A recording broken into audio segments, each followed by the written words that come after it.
오늘은 125페이지에 영원한 표지부터 함께 보도록 하겠습니다. 영원한 표지 내용 보시면 창세전에 선택된 자들의 수는 헤아릴 수 없이 많습니다. 어떤 이단들은 그 수가 14만 4천 명이라고 억지 주장을 합니다. 누굽니까? 이 14만 4천 명의 목매는 사람들이. 네, 신천지죠, 신천지. 얼마 전에도 대구에서 제가 아니 왜 맨날 모이면 대구지? 라고 생각했는데 대구에 이만희 집이 있다고 그러더라고요.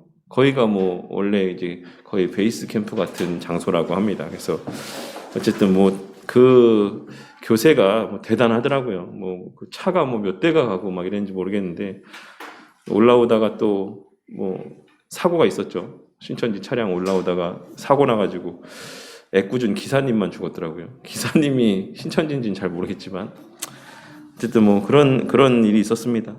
14만 4천이라고 하는 수를 그들은 문자적인 수라고 이해를 합니다. 근데 14만 4천은 우리 성도님들 잘 아시겠지만 풀어서 설명을 하자면 12 곱하기 12 곱하기 10 곱하기 10 곱하기 10입니다. 그래서 12 곱하기 10은 다 아시죠? 12 곱하기 12는 구약의 12지파에 속한 구약의 이스라엘 백성들과 신약시대 12교회, 12제자들을 통해서 세워진 또 교회를 통한 하나님의 택하신 자들의 충만한 수를 이야기합니다. 그리고 10 곱하기 10 곱하기 10은 10이라고 하는 수가 갖고 있는 충만함, 완전함, 그것에 3, 하나님의 완전한 수라고 할 수 있는 3이니까 하나님 정하신 완전하고도 충만한 수, 신구약의 하나님의 정하신 충만한 수의 백성들을 우리가 14만 4천이라는 상징적인 수로 표현을 하고 있는 겁니다. 그래서 그렇게 이해를 하시면 되겠습니다. 그래서 사실 근데 그 수가 물론 제가 아까 설교 시간에 정말 열의 9은 참된 믿음을 소유하기가 힘들다라고 이렇게 표현을 하긴 했지만 물론 적은 것은 사실입니다. 하지만 전 인간의 인류의 역사들을 놓고 보았을 때에는 그 수는 또한 계시록 말씀에 기록되어 있는 것처럼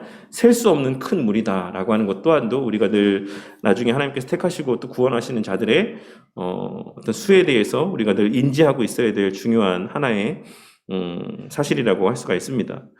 그 수를 안다라고 하는 것은 사실 유치한 것이기도 하지만 신성 모독이 틀림없습니다라고 이야기를 하고 있어요. 왜냐하면 그 수가 하나님께만 알려져 있다라고 성경은 계속해서 증거하고 있기 때문에 그렇습니다. 그리고 이 기독교 강요에서도 그런 내용들에 대해서 언급을 하고 있는 부분들이 있는데 사권 1장 지난 시간에 살펴본 내용 중에 있는 내용이긴 해요. 사권 1장 1절에 보시면 2절에 보시면 2절 두 번째에 하나님의 은밀한 선택이다라고 하는 표현을 지난 시간에 말씀드린 적이 있어요. 그래서 이 선택하신 그 수는 하나님께만 속해 있는, 하나님께만 알려져 있는 수라고 할 수가 있고, 그리고 사권 1장 8절에도 뭐라고 이야기를 하고 있냐면 하나님께서는 우리의 경솔한 판단을 억제하신다. 원칙적으로 참 하나님의 백성을 아는 것은 하나님만의 특권이고 오직 주님만이 구원의 종점에 이르기까지 견인하실 자를 알아보신다. 이렇게 이야기를 하고 있어요. 그래서 우리가 그 하나님의 구원하실 자, 택하신 자, 구원받은 자라고 하는 그 사람들을 분별할 수도 없을 뿐더러 그 수를 아는 것 또한도 우리에게 속하 있지 않다라는 사실을 우리가 늘 명심을 해야지만 됩니다. 그리고 이어서 하나님은 선택하신 자들을 부르셔서 지역교회로 모이게 하십니다 라고 이야기를 하고 있어요. 그래서 이 지역교회로 모이게 하신다라고 하는 표현에 대해서 사권 1장 7절에 보시면 거기 있지는 않습니다. 제가 이제 읽어드리도록 할게요. 성경에서 교회라는 말은 이중적인 의미로 이해를 해야지만 된다. 첫째, 불가시적인 교회이다. 천지창조 이후 지금까지 하나님의 선택에 따라 하나님의 참 양자가 되고 성령의 성화로 그리스도의 진정한 지체가 된 사람들만의 교회를 가리킨다. 이것이 바로 불가시적 교회라고 이야기를 합니다. 둘째는 가시적인 교회다. 외적인 세례로서 그리스도에 대한 믿음을 얻어 주님의 만찬에 참가하고 그리스도께서 제정하신 성직을 보존하는 세계 각처의 산재한 교회를 가리킨다. 하지만 이 경우에는 가짜 교인들이 얼마든지 섞여 있게 된다라고 이렇게 이야기했습니다. 하지만 그러나 우리는 사람들과 관련된 지역교회를 중히 여기며 교통을 계속해야 된다라고 이렇게 이야기하고 있어요. 요 말하고 있는 핵심은 아시겠죠? 이 땅에 가시적인 교회 공동체가 있는데 그 교회 공동체 안에는 알곡과 가라지가 섞여 있다. 그럼에도 불구하고 그러한 교회의 가시적 교회의 한계가 있음에도 불구하고 우리는 그 사람들과 관계된 지역교회를 중히 여기고 또한 그 교통을 계속해서 이어가야지만 된다라고 이야기하고 있습니다. 왜냐하면 오직 그러한 허물 많은 교회라 할지라도 그 교회 안에만 구원이 있기 때문이라고 이야기를 하고 있는 거예요. 교회의 중요성 가치에 대해서 반복적으로 언급을 하고 있습니다. 그리고 또한 이어서 유기된 자들도 가시적 교회에 속하거나 지역 교회에 들어올 수 있다라고 이야기를 하고 있어요. 이 내용들이 앞서 사권 1장 7절에서 언급하고 있는 바라고 할 수가 있습니다. 불가시적 교회와 가시적인 교회를 분별할 수는 없지만 라고 하는 표현에 대해서 칼빈 선생님이 뭐라고 이야기하고 있냐면 앞서 말씀드린 것처럼 그것은 하나님께만 속해 있는 특징이기 때문에 인간에게는 그것이 계시되어 있지 않다라고 하는 이야기들을 근거로 이런 표현들을 할 수가 있는 겁니다. 불가시적인 교회와 가시적인 교회를 분별할 수 없다. 참된 성도와 그 참된 성도가 아닌 이런 성도를 우리가 또한 분별할 수가 없습니다. 가시적인 교회 중에 참된 교회와 거짓된 교회를 분별할 수는 있습니다. 그러니까 이 교회 안에서 이제 그 성도들의 어떤 참된 신앙을 우리가 분별할 수는 없지만 전체적인 외적으로 비춰지는 교회의 모습들을 보았을 때, 그러니까 외적인 교회의 모습을 바라보았을 때 그 교회의 참됨을 분별할 수는 있다라고 이야기를 하고 있어요. 그래서 그 내용에 대해서 이야기를 하기를 사권 1장 8절에서 두 번째 항에서 그럼에도 불구하고 우리가 이제 그 구별이 하나님께 속해 있다라는 것을 인정함에도 불구하고 다른 한편으로 우리가 하나님의 자녀를 아는 것이 다소 가치가 있으므로 주님께서는 자신을 우리의 능력에 적응시켜 주셔서 확실한 표지들과 상징들로 교회를 이루게 하셨다. 곧 믿음의 고백, 삶의 모범, 성례의 참여 등을 통해서 교회 회원으로 인정하게 하셨다라고 이렇게 이야기를 하고 있습니다. 근데 여기서 이제 교회의 표지, 확실한 표지 이런 것이 나와서 이제 좀 말씀을 이제 드리도록 할게요. 우리가 일반적으로 교회에서의 참된 교회의 표지를 뭐라고 이야기합니까? 제가 지난주에 얘기를 했나요? 어쨌든 일반적으로 우리가 교회의 표지에 대해서 이야기할 때 세 가지를 이야기해요. 진실된 참된 진리의 말씀의 선포, 그리고 성례의 시행, 그리고 권징의 적법한 권징의 시행, 이 세 가지가 참된 교회의 표지라고 이야기를 합니다. 근데 기독교 강요에 보시면 칼빈 선생님은 교회의 표지에 대해서 이야기할 때 말씀과 성례만 언급을 하고 있어요. 그래서 참된 교회의 표지에 대해서 칼빈 선생님 때에는 그 표지에 대한 확실한 개념 정립이 되어 있지 않았다. 그러니까 이것을 그렇게 구체적으로 구체화시키지 않았다라고 보는 게 일반적인 견해입니다. 그래서 그러면 이 세 가지, 오늘날 우리가 고백하는 참된 교회의 표지라고 하는 이 말씀과 성례와 권징이라고 하는 이 세 가지의 이 표지에 대한 언급은 언제 나오냐면 나중에 스코틀랜드 신앙고백에서 이 내용들이 언급이 되어지고 있습니다. 그리고 이 내용이 또 벨직 신앙고백서에서도 나오고 있어요. 근데 그 바로 전에 작성되었던 프랑스 신앙고백에서는 이 참된 교회의 표지라는 용어 자체가 사용이 되어지지 않고 또한 언급이 되고 있는 그 교회에 구별할 수 있는 어떤 그런 표징들에 대해서 언급할 때 칼빈 선생님과 같이 기독교 강요의 내용과 같이 말씀과 성례 두 가지만 언급을 하고 있습니다. 그래서 그런 차이들이 있다라고 보시면 될 것 같아요. 제가 프랑스 신앙고백의 내용을 잠깐 말씀해 드리자면 프랑스 신앙고백에서는 이제 27조에서 참된 교회를 구별하는 데 있어서 엄청난 현명함이 필요하다라고 강조를 하고 있어요. 27조에서는. 그래서 우리가 사실 한계가 있기 때문에 이 교회는 참된 교회야. 이 교회는 참된 교회가 아니야. 라고 인간이 어떤 것을 판단하고 구별하는 게 매우 조심스러운 일이다. 라고 하는 것을 먼저 인정하고 나서 그 다음에 그럼에도 불구하고 우리가 명확하게 참된 교회냐 아니냐 라고를 분별할 때에 적용할 수 있는 기준 두 가지를 제시하는 게 28조에 되어 있는데 그 28조에 뭐라고 되어 있냐면 하나님의 말씀이 받아들여지지 않고 어떤 신앙 고백도 없는 곳과 성례의 사용이 전무한 곳에서는 실제로 어떤 참된 교회도 존재할 수 없다라고 프랑스 신앙고백 28조에 이 내용이 언급이 되어 있습니다. 다시 한번 말씀드릴게요. 하나님의 말씀이 받아들여지지 않고 어떠한 신앙고백도 없는 곳과 성례의 사용이 전무한 곳에서는 실제로 어떤 참된 교회도 존재할 수 없다. 여기서 어떤 신앙고백도 없는 교회라고 하는 이 표현에 우리가 좀 주목해 볼 필요가 있는데, 신앙고백이 뭡니까? 곧 교리예요, 교리. 그러니까 교리가 없는 교회는 참된 교회라고 할 수 없다라고 이야기를 하고 있어요. 그러니까 말씀이라고 또 국한된 것이 아니라 그 말씀이 어떤 말씀이냐라고 했을 때 바른 어떤 하나의 그런 신앙 고백에 근거한 성경 해석이 없는 교회를 이야기하고 있는 겁니다. 그냥 뭐 사실 이단들도 하나님 말씀을 이야기하잖아요. 이단들 교회에서도 설교하잖아요. 하나님 말씀에 뭐 하나님께서 이르시되 뭐 이런 이야기하면서 우리가 이렇게 살아야 된다라고 이단 교회를 가도 성경 말씀을 근거로 해서 설교를 한단 말이죠. 근데 우리가 그것이 참된 말씀이냐 아니냐라고를 분별하는 기준은 그 교회가 신뢰하는 신앙 고백을 우리가 보아서 그 교회의 설교가 참된 것인지 아닌지를 분별할 수가 있다는 것이에요. 그래서 신앙 고백이 없는 교회, 그 교회가 신뢰하는 신앙 고백이 없는 교회는 우리가 한 번쯤 좀 고려해 봐야 될 필요가 있는 교회다라고 이야기를 하고 있는 것이고, 덧붙여서 이제 성례에 대해서도 이야기를 하고 있는 것입니다. 그리고 스코틀랜드 신앙 고백에서도 그 18항에서 이제 설교랑 성례에 대해서 이야기를 하고, 여기서는 이제 덧붙여서 건징회, 그러니까 교회의 치리에 대해서 언급을 하고 있습니다. 그리고 우리가 잘 알고 있는 벨직 신앙 고백서에서도 참된 교회의 표지라고 하는 용어가 이제 사용이 되어지고 있고, 그 내용을 제가 한번 읽어드리도록 할게요. 벨직 신앙 고백서에서 참된 교회의 표지에 대해서 뭐라고 언급을 하고 있는지. 사실 우리가 웨스트민스터 신앙 고백서를 우리의 신앙 고백이라고, 우리가 신뢰하는 신앙 고백이라고 이야기하지만, 웨스트민스터 신앙 고백서에서도 교회의 표지에 대한 명확한 이 말씀 성례 권징에 대한 언급이 없습니다. 그래서 그 내용 해설서에서는 뭐라고 되어 있냐면, 제가 신앙 고백서 해설 G.I. 윌리엄스 선생님께서 쓰신 책의 해설서 내용을 읽어드리도록 하겠습니다.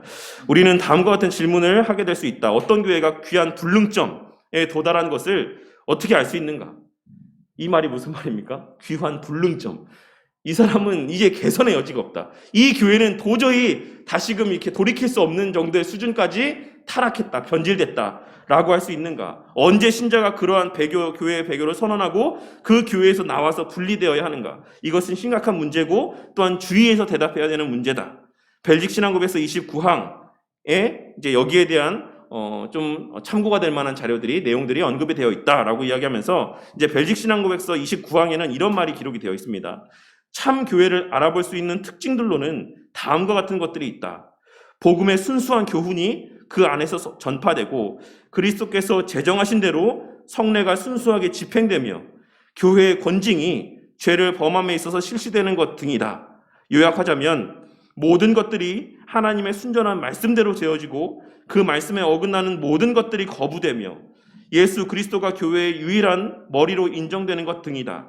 이로써 참 교회를 확실하게 알아볼 수가 있는 것이며, 이 같은 교회들로부터는 아무도 분리해 나갈 권한이 없다. 이렇게 이야기를 하고 있어요. 그래서 벨직 신앙고백서 29항에서 우리가 일반적으로 오늘날 통용하고 있는 교회의 3대 표지에 대한 언급들이 명확하게 언급되어져 있고, 이 벨직 신앙고백서의 내용과 스코틀랜드 신앙고백서의 내용을 근간으로 해서 화란 개혁교회 안에서의 교회의 표지에 대한 개념 정립이 이루어지게 됩니다. 그래서 그 이후에 오늘날까지도 참된 교회의 표지가 무엇이냐라고 이야기할 때 우리는 이러한 신앙고백서의 내용들을 근거로 말씀과 성례와 권징을 이야기하는 거예요. 하지만 이 칼빈 선생님 때에는 말씀과 성례만이 교회의 표지로 언급되어지고 있다라고. 근데 사도행전 주석인가에 또 교회의 표지에 대해서 4가지가 언급되어져 있는 부분들이 있긴 합니다.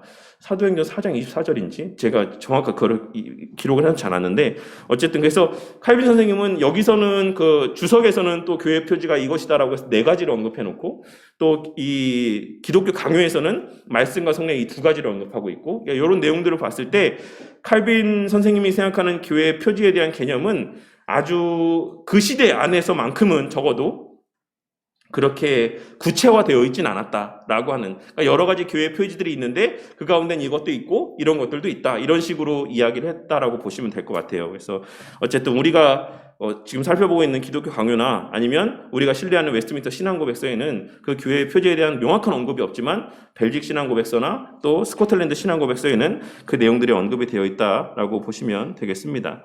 그래서 우리가 물론 참된 교회와 참된 교회가 아닌 교회를 구별하는 게 쉽지 않죠. 주의해야 될 일이 분명합니다. 하지만 그럼에도 불구하고 이런 최소한의 내용들을 근거로 해서 우리가 교회를 분별해야 될 그런 의무도 있다라는 사실을 우리가 간과해서는 안 될 거라고 생각을 합니다.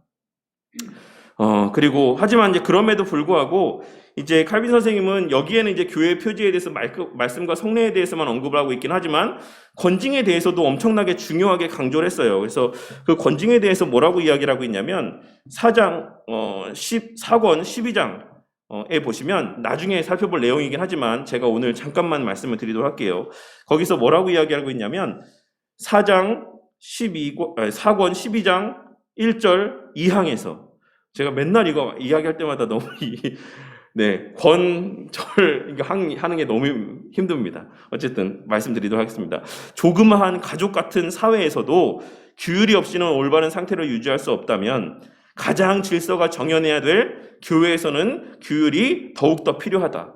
따라서 그리스도의 구원의 교훈이 교회의 생명인 것과 같이 권징은 교회의 근육이며 이 근육에 따라 몸의 지체들이 서로 결합되고 각각 그 자리에 있을 수 있다. 그러므로 권징을 폐지하는 사람들은 결국 교회를 해체시키게 된다라고 이야기하고 있어요. 그리고 실제로 교리를 전하기만 하고 충고와 시정과 기타 보조 수단을 첨가해서 교리를 지탱하며 실천하게 하지 않는다라고 한다면 각 사람이 제멋대로 행하게 될 것이다. 그러므로 그리스도께서 명령하시고 경건한 사람들이 항상 사용한 유일한 교정책은 이 권징뿐이다. 권징은 그리스도의 교훈에 반대해서 날뛰는 사람들을 억제하며 길들이는 일종의 제갈과 같고 나태한 사람을 일깨우는 일종의 격려제와 같으며 더 중한 타락에 빠진 사람들을 그리스도의 영으로 유유하고 부드럽게 징벌하는 일종의 아버지의 회초리와 같다라고 이야기를 하고 있습니다. 그래서 칼빈 선생님이 교회 표지에 대해서 말씀과 성례만 이야기하고 권징을 언급하진 않긴 했지만 뒤에 이제 권징 파트에 가면 칼빈 선생님이 얼마나 또한 교회의 권징에 대한 귀한 어떤 가치를 부여하고 있는지를 또한 우리가 확인할 수가 있는 겁니다. 그래서 우리가 가시적인 교회 중에 참된 교회와 거짓된 교회를 분별할 수는 있다. 어느 정도 범주 안에서 정해진 틀 안에서 분별할 수 있다라고 이야기하고 있습니다. 이것에 대해 알아봅시다. 물론 참된 교회 안에도 가라지가 있고, 즉 거짓 신자들이 있을 수 있고 거짓 교회 안에도 참된 신자들이 있을 수 있습니다. 하지만 언젠가는 그 정체가 분명하게 드러날 것입니다. 라고 이야기를 하고 있습니다. 이 내용에 대해서 이 기독교 강요에서도 언급된 어거스틴의 그 말을 칼빈 선생님이 인용해서 여기다 기록을 하고 있어요. 이 참된 교회 안에도 가라지가 있고 거짓된 교회에도 참된 신자가 있을 수 있다라는 이야기에 대해서 뭐라고 이야기하고 있냐면 밖에도 양이 많고 안에도 이리가 많다라는 표현으로 이 내용에 대해서 설명을 하고 있습니다. 하지만 이제 과연 참된 성도가 그 안에 계속해서 거할 수 있느냐라고 하는 것에 대해서도 칼빈 선생님이 이야기를 했는데 언젠가 하나님의 때가 되었을 때에는 참된 성도는 그 거짓된 교회 안에서 나오게 될 수밖에 없다라고 이야기를 하고 있습니다. 버틸 수 없다라고 이야기를 하고 있어요. 분별에 대해서 이야기를 하도록 하겠습니다.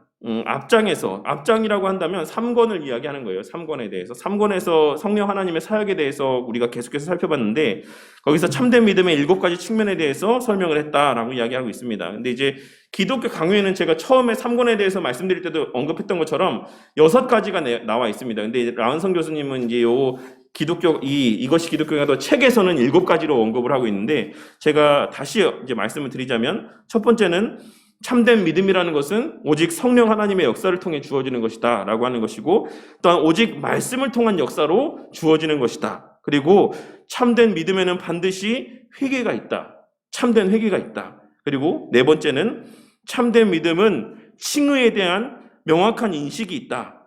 칭의, 우리가 어떻게 의로워지는가, 의롭게 여김받는가에 대한 분명한 인식이 있다라고 하는 것을 언급했고 그 다음에 참된 믿음이 있는 자들은 반드시 기도를 한다. 그리고 참된 믿음이 있는 자는 하나님의 예정에 대한 바른 인식이 있다. 참된 믿음이 있는 자는 그리고 또한 부활에 대한 소망이 있다. 요 가지가 한 7가지 정도 돼요. 그러니까 물론 요 세세한 내용들을 우리가 계속해서 살펴본 내용들에서 다 알고 있으신 내용이긴 하지만 7가지 측면이고 그런 면에서 그 믿음의 참된 믿음에 대한 7가지 측면을 그렇게 정리해서 이 앞장에서 설명을 했었습니다. 앞장의 내용들을 깊이 숙고해서 참된 믿음과 거짓된 믿음을 우리는 잘 분별해야지만 됩니다. 누군가를 판단하기 위해서가 아니라 자신을 돌아보기 위해 분별력을 키우는 것입니다. 라고 이야기를 하고 있어요. 이에 대해서 칼빈 선생님도 여기서 되게 악인들과의 교제라고 하는 측면에서 이 내용을 언급을 하고 있는데 제가 그 내용을 읽어드리도록 할게요. 교회 내에 악인들을 책망해야 되는 것은 인정하지만 그들이 밉다는 핑계로 교회와의 친교인 주님의 완찬을 거부할 수는 없다. 주님의 떡을 나눌 때 각 개인이나 전체 교회를 검토하라고 한 것이 아니라 자기 자신을 살피라고 했다. 참으로 바울은 남이 아닌 자기에게 초점을 맞추라고 가르쳤다라는 사실을 우리가 주의에 살필 필요가 있다라는 것이죠. 그래서 이 우리가 말씀을 통해 분별하는 것은 다른 사람의 신앙을 판별하라고 주신 게 아니에요.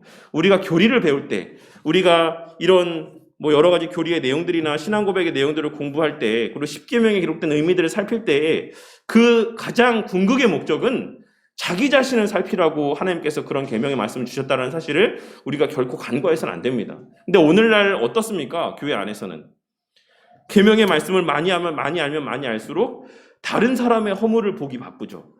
저 사람 이거 몇 계명 어기는 행동인데, 이거 이런 우리의 신앙 고백에 있어 이런 것과 좀 배치되는 어떤 잘못된 말들인데, 행동들인데, 이런 이야기들을 우리가 아무런 스스럼 없이 이야기할 때가 많고, 그러한 모습들을 통해서 자신의 지식을 자랑하거나 혹은 자신이 그렇지 않음을 드러내는 모습들을 나타내 볼 때가 많이 있습니다. 그것이 의도했던 의도하지 않았던지 간에. 근데 칼빈 선생님은 이야기하기를 우리가 이렇게 교리적인 여러 가지 내용들을 배우는 가장 궁극의 목적은 그러한 것들을 통해서 자기 자신을 살피게 하기 위함이다라고 분명하게 언급을 하고 있어요. 그래서 오늘날처럼 다른 사람을 평가하기 좋아하고 판단하기 좋아하고 특별히 이 개혁교회 안에서 더더욱 그렇죠. 그래서 우리가 개혁교회 안에서는 말 한마디 하는 것도 되게 조심스럽고 혹시 이 말이 교리에 어긋나는 말이 아닐까, 혹시 이 말 했다가 다른 사람들이 내 신앙이 되게 얕다는 것을 막 이렇게 또 책잡고 하는 게 아닐까, 막 그런 염려가 들어서 말도 잘 못하게 되고 막 이런 되게 경직된 모습들이 오늘날 개혁교회 안에는 되게 많이 있어요. 그래서 말 한마디를 함에 있어서도 이게 과연 교리적으로 맞는 말일까? 막 이런 고민들을 하게 되고. 근데 사실 그래서는 안 된다는 것이죠. 이 교리적인 내용들은 언제나 자기 자신을 향해야 돼요. 그리고 교리가 자기 자신을 향할 때 어떻게 됩니까? 결국에 우리는 겸손해질 수밖에 없어요. 누가 교리의 말씀대로 온전하게 순종하며 살 수가 있습니까? 누가 계명의 말씀대로 온전하게 다 순종하며 살 수 있습니까? 그러니까 우리가 계명의 말씀 가운데 많이 그 지식이 풍부하고 풍성하면 풍성할수록 그만큼 우리는 그 많은 부분에서 우리가 알지 못했을 때는 죄라고 여기지 않았던 것들도 우리가 그 지식이 쌓여가면 쌓여갈수록 우리가 얼만큼의 죄인인지를 계속해서 알게 되는 거예요. 그러면 저절로 그 삶은 바람직한 그 과정 안에서라면 겸손해질 수밖에 없는 거죠. 야, 내가 몰랐는데, 내가 정말 이렇게까지 죄인인지 몰랐는데 정말 이런 여러 가지 측면에서 정말 죄인이구나라는 걸 알게 되고 결국에는 다른 사람을 대함에 있어서도 겸손할 수밖에 없다라는 것입니다. 하지만 오늘날의 이 모든 계명에 대한 교리적인 지식들, 여러 가지 성경에 대한 지식들이 다 외부를 향하고 다른 사람을 향하기 때문에 오늘날 교회 안에서의 그와 같은 경직된 모습들이 나타나는 거라고 생각합니다. 하지만 우리 믿음의 선배들은 그렇게 하지 않았다. 그런 용도로 사용하라고 이 교리적인 가르침들을 남긴 게 아니다라는 사실을 꼭 기억하시기 바라겠습니다. 누군가를 판단하기 위해서가 아니라 자기 자신을 돌아보기 위해 우리는 분별력을 키워야 되고 교리적인 지식들을 쌓아가야지만 된다라고 이야기하고 있습니다. 거짓된 믿음에 빠지지 않도록 우리는 늘 유의하며 시대도 분별할 수 있어야지만 됩니다. 아버지의 여인 솔로몬은 마음을 정하고 하나님께 기도했습니다. 어느 날 밤 하나님께서 우리가 잘 알고 있는 것처럼 내게 무엇을 주면 좋겠느냐라고 했을 때 솔로몬이 뭐라고 이야기했습니까? 그 수많은 백성들을 다 판단하고 다스릴 수 있도록 분별하는 심정, 분별할 수 있는 능력, 분별력을 달라고 기도를 했고 그 기도가 하나님께 기쁨이 되었다라고 성경은 기록하고 있습니다. 그리고 그가 간구하지 않은 다른 것들까지도 하나님께서 거기에 더해 주셨죠. 그만큼 하나님께서 우리 삶에서의 그런 영적인 옳고 그름 시시비비를 판단할 수 있는 분별력에 대해서 하나님께서 그와 같은 큰 가치를 부여하시고 인정하셨다라는 사실을 우리가 그 말씀의 내용들을 통해 발견할 수 있어야지만 된다는 것이에요. 그러니까 우리가 뭐 많은 거, 뭐 돈을 주십시오, 뭘 주십시오, 막 이야기하지 않습니까? 제가 정말 돈을 많이 벌어서 헌금 많이 해서 하나님 영광 드러내겠습니다. 뭐 높은 지위에 올라가서 정말 제가 거기서 하나님 이번에 어제인가 그제인가 청룡영화제 시상식이 있었잖아요. 거기서도 이제 몇 명이 나와서 하나님께 영광 돌립니다. 뭐 이런 이제 단골 멘트를 하긴 했는데 물론 좋죠. 저는 좋다고 생각합니다. 하지만 그게 다는 아니다라는 것이에요. 하나님의 영광이라고 하는 것은 어떤 그러한 어떤 우리의 자리나 위치 서 있는 자리, 오늘 주일 말씀에서처럼 그 하나님께서 베푸신 어떤 그 은혜 그 자리에서 드러나는 게 아니고 결국에는 다른 분별력 가운데 해야 될 것을 하고 하지 말아야 될 것을 하지 않는 범사의 우리의 그 하나님 앞에서의 신앙의 삶을 통해 하나님의 영광은 발현되어지는 것이다라는 것을 꼭 기억해야지만 됩니다. 그래서 솔로몬은 결국에 분별력을 구했고 그로 말미암는 하나님의 또한 기쁨이 되고 많은 은혜들을 받아들였다라고 하는 사실을 말씀하고 있는 겁니다. 영원한 표지, 참된 표지와 거짓된 교회를, 참된 교회와 거짓된 교회를 어떻게 분별할 수 있겠습니까? 종교개혁 시대의 인물들은 거짓된 교회의 대명사인 로마 카톨릭 교회로부터 나올 때 무엇이 거짓된 교회이며 무엇이 참된 교회인지 우리에게 명확하게 알려주었습니다. 라고 이야기를 하고 있어요. 그래서 외민 신앙고백서 25장 6항에 보시면 이제 요 로만 카톨릭에 대해서 언급하고 있는 부분들이 있긴 해요. 그래서 그 부분을 잠깐 제가 읽어드리자면 웨스트민스터 신앙고백서 25장 6항의 내용입니다. 거기에는 주 예수 그리스도 외에는 교회의 머리 되시는 분이 달리 아무도 없다. 그리고 로마의 교황 역시 어떠한 의미에서든지 교회의 머리가 될 수 없다. 다만 교황은 적그리스도요, 불법의 사람, 곧 멸망의 아들이며 교회 안에서 그리스도 및 범사에 일컫는 하나님에 비하여 자신을 높인다. 라고 이야기하고 있어요.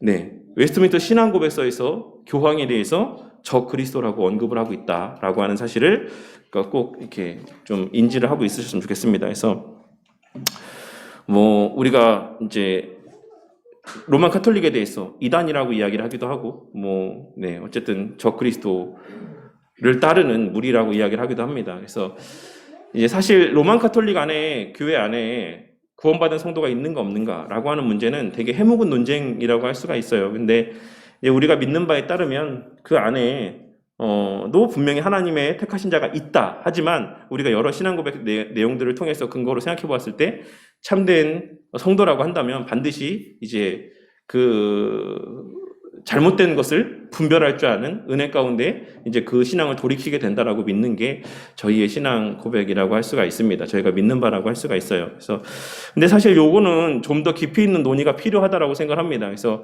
이제 그런 오염된 교리들을 신뢰하지 않고 그 안에도 순전하게 성삼위 하나님만을 믿는 그러한 사람들이 있을 수 있다라고 보시는 분들도 있습니다. 그래서 이제 그러한 자들은 이제 그곳에 있어도 구원을 받을 수 있지 않겠느냐라고 하는 가능성들을 제시하는 분들도 있는데 저는 믿기로는 이제 믿는 자들은 하나님 택하신 자들은 반드시 거기서 이제 참된 믿음의 자리로 나오게 된다라고 믿는 게 제가 믿는 바라고 할 수가 있습니다. 근데 구원의 영역은 사실 우리가 너무 깊게까지 구체화해서 언급하기는 조심스러운 부분이기 때문에 이 정도까지만 우리가 믿는 게 또 고백하는 게 합당한 범주의 내용이라고 생각을 해요. 어쨌든 우리가 믿는 신앙고백서 웨스트민스터 신앙고백서에서는 교황을 적그리스도라고 표현을 하고 있다라고 하는 내용을 그냥 알고 계셨으면 좋을 것 같아서 이제 말씀을 드렸습니다. 그래서 종교개혁 시대 신앙의 인물들은 거짓된 교회의 대명사인 로만 카톨릭으로부터 나올 때 무엇이 거짓된 교회이며 무엇이 참된 교회인지 우리에게 명확하게 알려주었다. 참된 교회를 보존하고 유지하기 위해 그들은 생명까지 바쳤습니다. 그들이 말하는 참된 교회의 표지는 먼저 하나님 말씀이 순전하게 선포되고 순전하게 들려지는 것입니다. 둘째는 성례가 그리스도께서 제정하신 것에 따라 집행되는 것입니다. 라고 두 가지만 언급하고 있죠. 왜 두 가지만 언급되고 있는지에 대해서는 앞서 설명을 드렸습니다. 기독교 강요에서는 이 말씀과 성례만 교회의 표지로 칼빈 선생님이 언급하고 있기 때문에 그래요. 이 표지는 영원한 표지입니다. 교회 역사를 통해 이 표지는 틀림없음이 증명이 되었습니다. 누구도 부인할 수 없습니다. 이런 점을 의식한 듯 바울 사도 역시 누구든지 다른 교훈을 하며 다른 말, 곧 우리 주 예수 그리스도의 말씀과 경건에 관한 교훈을 따르지 아니하면 거짓 지도자라고 이야기를 하고 있습니다. 여기서 다른 교훈과 바른 말에 대한 관심을 가지시기를 바라겠습니다. 또 거짓 지도자는 바른 교훈을 거스르는 자라고 했습니다. 그리고 거짓 신자들은 바른 교훈을 받지 아니하면 귀가 가려워서 자기의 사욕을 따를 스승을 많이 두고 또 귀를 진리에서 돌이켜 허탄한 이야기를 따를 것이다라고 디모데후서 4장 3절과 4절의 말씀을 근거로 이야기를 하고 있습니다. 여기서 바른이라는 단어는 순전하다라고 하는 뜻을 담고 있습니다. 몸에 좋은 건강식처럼 영에 좋은 순전한 것을 의미하는 것이다라고 이야기하고 있고, 이 순전한 교훈은 즉 교리를 의미하는 것이다, 바른 교리를 의미하는 것이다라고 보시면 될 거라고 생각합니다. 그래서 하나님 말씀을 순전하게 선포하는 교회가 참된 교회다. 그리고 그 순전하게 선포한다라고 하는 것은 앞서도 말씀드렸듯이 바른 교리에 근거한 성경 해석을 증거하는 교회를 이야기하는 겁니다. 그냥 목사가 자신의 뜻대로 임의대로 이야기를 하는 것이 아니라, 혹은 내가 특별한 하나님의 직접적인 음성을 들어서 내가 이야기하는 것이다라고 이야기하는 것이 아니라, 교회 역사 가운데 검증된 이런 정통 교리에 근거한 성경 해석을 성도들에게 전하고, 또한 그 성경 해석에 근거해서 우리 삶에 적용해서 설교하는 그런 내용들. 그러니까 어쨌든 간에 교리의 틀을 벗어나지 않는 설교를 선포하는 교회가 참된 교회다라고 보시면 될 거라고 생각합니다. 그래서 그것이 중요하고, 또 참된 교회는 순전한 마음으로 듣는 청중이 있어야지만 된다라고 이야기하면서, 이제 또 그 성도의 설교를 듣는 자세와 그 교회 안에서의 그 목사를 통한 가르침에 대한 성도의 자세를 강조하고 있어요. 사권 1장 6절에 보시면, 제가 그 내용에 대해서 읽어드리도록 할게요. 그래서 사권 1장 6절 2항에 보면 칼빈 선생님이 뭐라고 이야기하고 있냐면, 배우겠다라고 하는 자세로 하나님께서 임명하신 교육자들 앞에 나아가는 사람들은 이런 가르침의 방법을 하나님께서 기뻐하시는다는 것을 알게 되고, 하나님께서 선한 이유들 때문에 신자들을 이 온건한 멍에 아래 두신다라고 하는 것 또한 알게 된다. 그 가치를 알게 된다라는 것이죠. 그러니까 배우겠다라는 자세로 나아가는 자들만 이 유익들을 받아들일 수 있다라고 칼빈 선생님이 이야기를 하고 있어요. 그래서 우리가 정말 언제든지, 물론 목사의 역량에 따라서 그 가르쳐지는 정도는 차이가 있을 수 있어요. 분명합니다.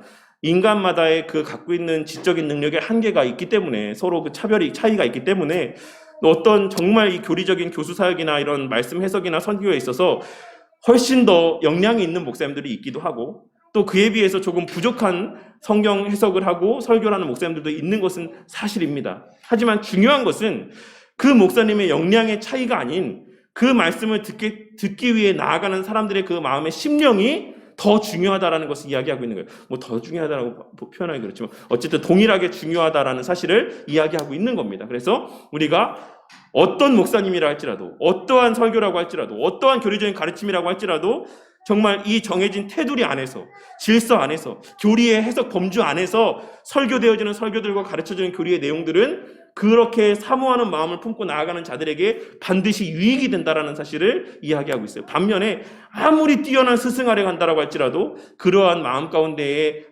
그런 성도로서의 마음가짐이 없다라고 하면 거기에는 유익이 없다라는 사실을 이제 칼빈 선생님이 이야기하고 있다라고 할 수가 있는 것이죠. 그래서 참된 교회에는 순전한 마음으로 듣는 청중이 또한 있어야지만 된다. 하나님의 말씀이 순전하게 선포되고 청중이 순전하게 듣는다라고 한다면 성령의 역사는 반드시 일어난다라고 이야기하고 있습니다.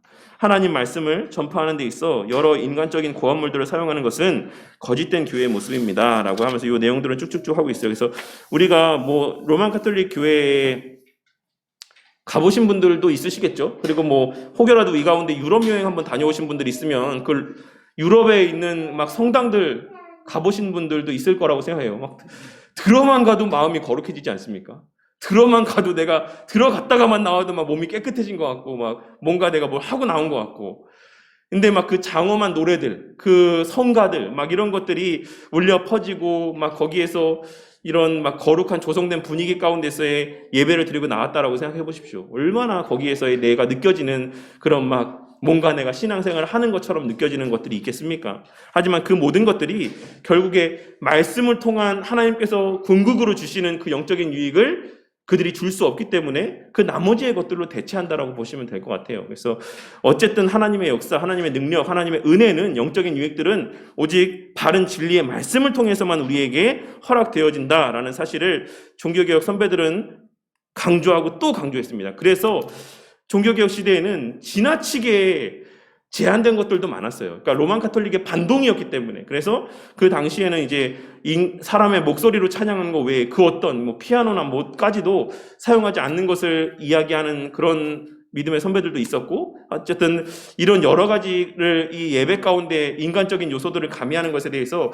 지극히 경계하는 모습들이 많이 있었습니다. 근데 이제 오늘날에는 사실상 어느 정도 그래도 진리의 말씀이 해석이 되어졌고, 또 점진적인 어떤 계시의 그 연장선상 속에서 그때보다도 더 우리가 진리 안에서 자유함을 누리고 있다라고 생각합니다. 그래서 우리가 마치 오늘날 최근에도 교회 예배 때 뭐 드럼 사용하는 거에 대해서, 뭐 기타 사용하는 거에 대해서 막 되게 많은 논쟁들이 있었죠. 개혁교회 안에서. 근데 저는 그건 지나친 논쟁이라고 생각을 해요. 그러니까 너무 그런 부분에 있어서 제약을 두는 것, 꼭 사람 목소리로만 찬양을 해야 된다. 이것은 좀 그 당시에 그 믿음의 선배들이 했던 어떤 취지를 좀 곡해한, 그리고 좀 되게 확대 해석한 부분이라고 저는 생각합니다. 그래서 오늘날에는 좀 그런 부분들을 지나치게 그때 그대로 그 모습을 이렇게 이용을 해서 오늘날에도 그렇게 해야지만 뭐 개혁교회 안에서의 참된 예배다라고 보는 건 조금 좀 지나친 것이 아닌가라고 생각을 합니다. 어쨌든 중요한 것은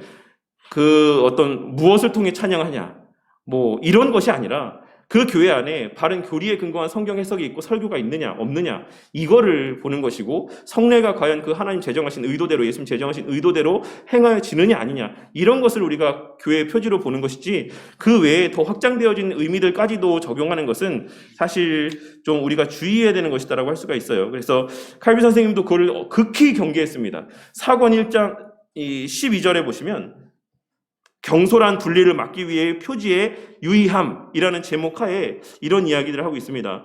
말씀의 순수한 사역과 성례의 순수한 거행이 적절하게 시행된다라고 한다면 이런 표지는 그 단체를 교회로 인정해도 좋다는 충분한 보장이 된다. 그리스도인은 결코 핵심적인 문제가 아닌 비본질적인 문제의 차이로 분열을 일으켜서는 안 된다. 논쟁 사안은 비록 견해가 다르다고 할지라도 나름대로 말씀에 일치한 주장일 것이다. 각 교인은 그 받은 은혜의 정도에 따라 회중에 덕을 세울 책임이 있다. 책임을 이행할 때에도 교회의 교통을 저버려서는 안 되므로 예절과 질서를 지켜야지만 되고, 교회 안에서의 평화와 권징을 깨뜨려서도 안 된다라고 이야기를 하고 있어요. 그래서 칼빈 선생님도 물론 칼빈 선생님만큼 로만 카톨릭의 반동으로 여러 가지 교회 안에서 행하지 말아야 될 것에 대해서 이야기하신 분이 없습니다. 사실 콜빈 선생님만큼 성경 해석도 비유적인 해석에 대해서 지극히 경계하고, 되게 칼빈 선생님이 그런 것에 대해서 반동으로서의 그런 강조되는 모습들을 많이 나타내 보였지만, 그런 칼빈 선생님조차도 우리가 뭐 이것은 잘못된 모습이야, 뭐 이것은 바르지 못해, 막 이런 이야기들, 표현들을 함부로 내뱉는 것에 대해서 주의해야 된다라고 이야기를 하고 있어요. 그래서 어쨌든 성경 해석과 성례 이외에 그 부차적인 문제, 뭐 더 나아가서 아디아포라에 속한 여러 가지 문제들 때문에 교회가 나뉘어지고 쪼개지는 것들, 이러한 것에 대해서 경계했다라는 사실을 우리가 꼭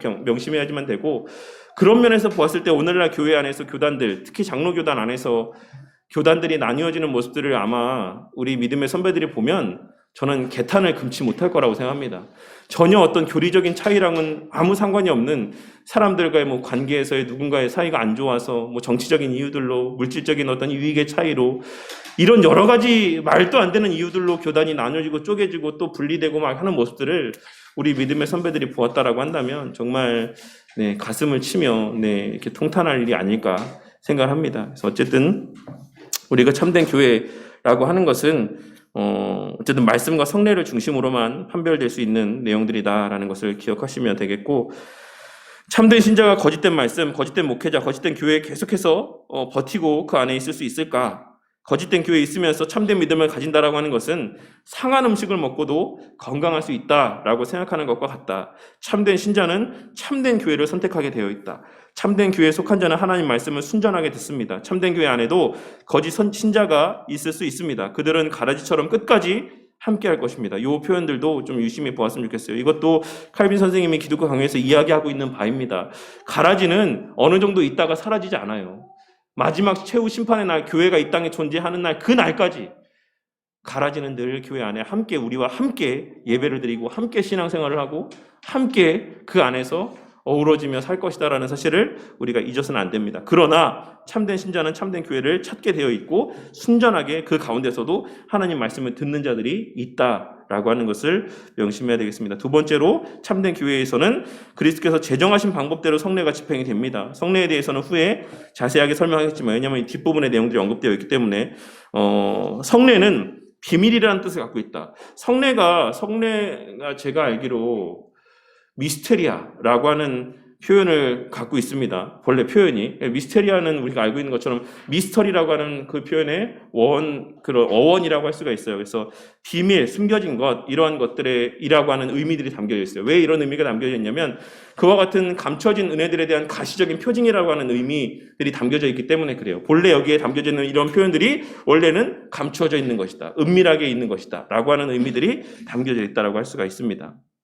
하나님께서 우리의 연약함을 아시기 때문에 가시진 것들을 통해 하나님의 사랑을 보여주십니다. 율법이 그 가운데 하나였습니다. 연약한 인간은 그 율법을 통하지 않고는 하나님의 사랑을 바라기 어렵고 곁길로 빠지기 쉽습니다. 이처럼 가시적인 말씀이라고 불려지는 성례는 기록된 하나님의 말씀의 부속물이다. 그래서 사실 요 내용들도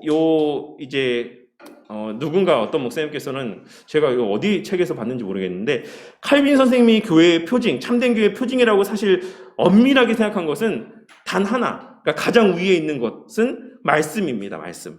그래서 이 성례조차도 이런 부속물 정도로 이렇게 여겼다라고 보시면 돼요. 칼빈 선생님에게 있어서 가장 중요한 것은 말씀의 바른 선포, 그것이 가장 중요하고 거기에 돕는 역할들을 이 성례 또한 감당한다라고 이렇게 해석을 했다라는 것이죠. 그래서 하나님께서는 가시적인 의식, 물체 또는 사건들을 통해서 경건한 자들이 하나님의 사랑을 체험하도록 하셨습니다. 라고 하는 것이죠. 그래서 그 사랑의 본체이신 하나님 앞으로 인도하기 위한 수단으로서의 여러 가지 은혜들이라는 것이에요. 오늘 우리가 주일에 나눴던 말씀에서처럼 하나님께서 병을 고쳐주시는 것들, 특별한 은혜들을 베풀어 주시는 것들도 결국에는 그 본질적인 하나님의 사랑을 깨닫게 하시기 위한 과정과 수단으로서 주시는 은혜들인 것이죠. 그래서 그 앞으로까지, 말씀 앞으로까지, 하나님 앞으로까지 인도되어지지 않는다라고 한다면 그 자체는 사실 아무것도 아니고 그것이 비단 이 기독교 안에만 있는 것도 아니에요. 절에 가서도 열심히 공양 드리시면 병 낫았다고 하는 사람 얼마나 많습니까?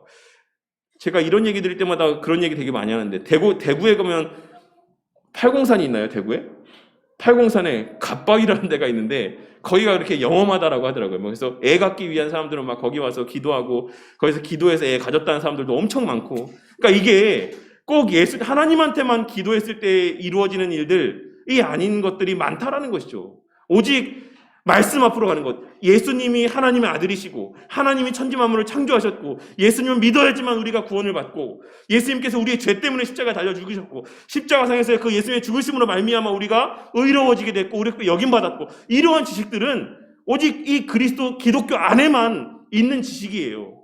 이것이 우리가 받아들이는 핵심적인 가치고 은혜입니다. 그래서 그 외적인 것들, 애가 생겼다는 둥, 아니면 갑자기 부자가 됐다는 둥, 좋은 대학에 갔다는 둥, 죽을 병에 걸려 살아났다는 둥, 이 자체는 사실 어느 종교에서는 다 경험할 수 있는 일들이라는 사실을 우리가 잊어서는 안 됩니다. 어디서도 누구든지도 이런 일들은 경험할 수가 있어요. 그래서 하물며 갓바위도 하는데 그 일을. 생명이 없는 바위에서 가서 기도를 해도 애가 생기고 한다고 하는데 사람들이 하나님을 그런 정도의 존재로 여긴다는 게 얼마나 하나님을 비하하는 것입니까? 우리가 물론 하나님이 그거 하실 수 있죠. 근데 하나님이 하실 수 있는 것은 그 이상의 것을 하신다라는 사실을 우리가 늘 인지하고 살아가야지만 될 것입니다. 그래서 어쨌든 하나님의 사랑, 그 하나님의 사랑은 뭡니까? 결국에는 십자가 대속의 은혜를 정점으로 극치로 우리에게 베풀어진 사랑을 의미하는 것이죠. 그 사랑을 체험하도록 하나님께서 그 모든 그 부차적인 삶의 여정들과 과정들을 선용하시고 사용하시는 것이다.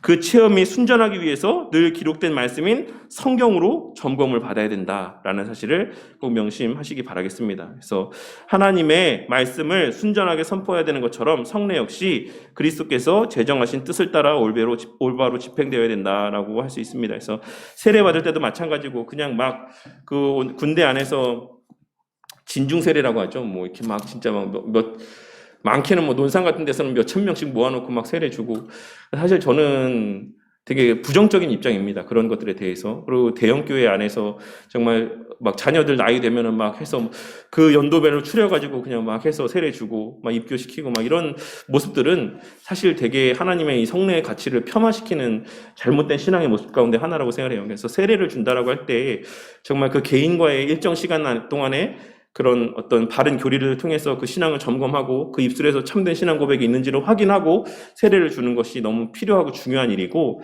또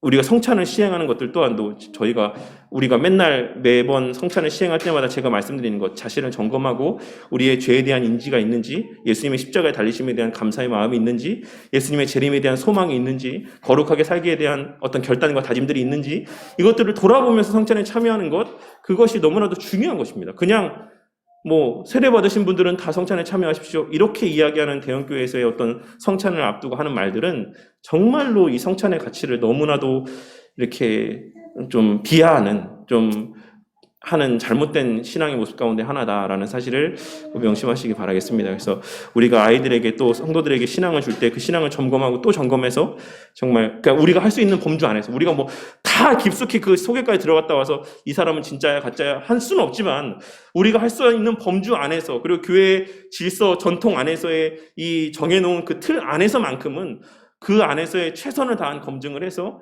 세례를 주기 위해서 우리가 노력을 기울여야 그만큼의 우리가 시행착오를 덜 겪을 수 있고 우리 자녀들 또한도 적어도 그 시간들만큼은 하나님 앞에서의 자신의 신앙을 돌아볼 수 있는 시간들과 계기들을 가질 수 있을 거라고 생각해요. 근데 사실 큰 교회 안에서 그렇게까지 하는 경우들이 없기 때문에 결국에는 초등학교에서 중학교, 중학교에서 고등학교, 고등학교에서 대학교, 대학교에서 이제 결혼하고 청년부하고 이렇게 되면서 그 아이들이 계속해서 그 신앙이 길에서 이탈해 버리는 거라고 생각합니다. 그러니까 그 이탈하는 것은 어쩔 수 없지만 이탈하는 그 정도, 퍼센트가 너무나도 크다라는 것이죠. 그렇게 우리가 그 아이들의 그 신앙을 점검하는 역할들에 소홀했기 때문에. 그래서 어쨌든 우리가 요 기본적인 원칙, 원리 이런 것들에만 좀 더 집중할 수 있는 마음들을 좀 가졌으면 하는 바람들이 있습니다. 여기까지만 오늘 나누시고 다음 주에 분파자에 대해서 좀 더 나누도록 하겠습니다. 네. 한 시간이 좀 안 됐죠? 제가 기도하고 마치도록 하겠습니다. 하나님 감사합니다. 오늘 이 시간에 교회의 표지에 대해서 우리가 함께 살펴보는 시간을 가졌습니다.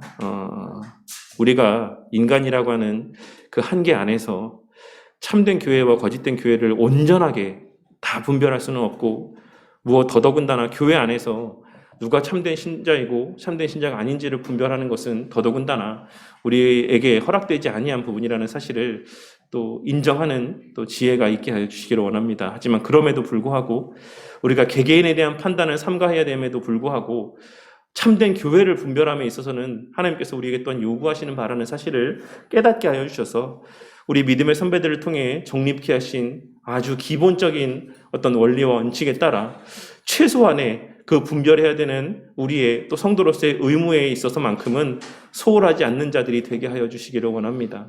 그리하여서 정말 우리가 속한 그 교회 공동체가 신뢰하는 신앙 고백이 있는지 우리가 그 사실을 늘 점검케 하여 주시고 그 신앙 고백의 그 교리의 내용에 근거한 설교의 말씀들이 바르게 선포되어지고 있는지를 우리가 돌아볼 수 있게 하여 주셔서 언제나 이 교회 안에서 하나님의 그 진리의 말씀이 계속하여 바르게 선포되어지게 하여 주시고 우리의 대를 이어 신앙의 삶을 살아갈 우리 자녀들 또한 그와 같은 바른 교회 안에서 바른 진리의 말씀을 듣게 하시고 바른 교리를 또 배움을 통하여서 그 바른 하나님의 생명의 말씀들을 계속하여 계승해 나아가는 역사가 주님의 택하신 자들을 통해 계속하여 유지되어지게 하여 주시옵소서. 무엇보다 성례가 바르게 시행되는 교회가 되기를 원합니다. 주님, 오늘날 이 성례의 가치가 얼마나 폄하되고 곡해되고 오용되는 가운데 있습니까? 주님께서 눈에 보이는 가시적인 말씀으로써 우리에게 성례라고 하는 특별한 은혜의 수단들을 허락해 주셨사오니 우리가 세례를 베풀 때 정말 우리가 할 수 있는 최선의 노력 안에서 그 신앙을 검증할 수 있는 지혜와 분별력을 주시고 그렇게 점검하고 또 점검함 가운데 그런 참된 신앙의 고백이 있는 또 세례가 될 수 있도록 세례 예식이 될 수 있도록 은혜를 베풀어 주셔서 세례를 받는 당사자나 그 세례를 받는 모습을 지켜보는 그 모든 성도들 또한 함께 하나님 앞에 감사와 찬양을 올려드리며 그런 영적인 유익들을 함께 공유할 수 있는 교회가 되게 하여 주시고, 또한 성찬 가운데 참여하는 우리 모두에게 스스로를 돌아볼 수 있는 영적인 분별력을 허락하여 주셔서 가시적인 말씀이라 할 수 있는 성례를 시행함을 통하여서 우리의 신앙이 더욱 굳건하여지고 하나님에 대한 소망이 더욱 간절하여져가는 영적인 유익들이 성례에 참여하는, 성찬에 참여하는 모든 우리 바른교회 성도님들에게 계속하여 또한 베풀어지게 하여 주시옵소서. 주님, 오늘 나온 내용들을 근거로 하여서 우리가 더욱더 바른 주의 교회를 세워가는 자들이 되기를 원합니다. 주님, 우리가 교리를 배우면 배울수록, 하나님 말씀을 배우면 배울수록 교만하여져 가는 자들 되지 않게 하여 주시고, 이 진리의 말씀과 가르침들을 늘 스스로에게 가장 먼저 적용하는 자들이 되게 하여 주심으로 우리가 속한 이 교회 공동체가 그와 같은 개인의 겸손함과 성결함 가운데 그러한 자들이 모인 교회로서 더욱더 거룩하여져 가고 온전하여져 가는 교회의 모습을 갖춰가게 하여 주시옵소서. 또 한 주의 삶이 시작이 되었습니다. 주님, 우리의 삶을 지키시고 주님, 그 모든 삶의 시간들 속에서 주님 홀로 영광받아 주시고, 또한 우리의 말과 행동 가운데 우리의 하나님의 자녀됨이 온전히 증거되어지는 복된 또 한 주의 삶이 될 수 있도록 자비와 긍휼을 베풀어 주시옵소서. 언제나 주님께서 우리의 머리가 되어주시고 우리의 삶의 인도자가 되어주실 줄 믿사오며 이 모든 말씀 우리 주 예수 그리스도 이름 받들어 기도드렸습니다. 아멘.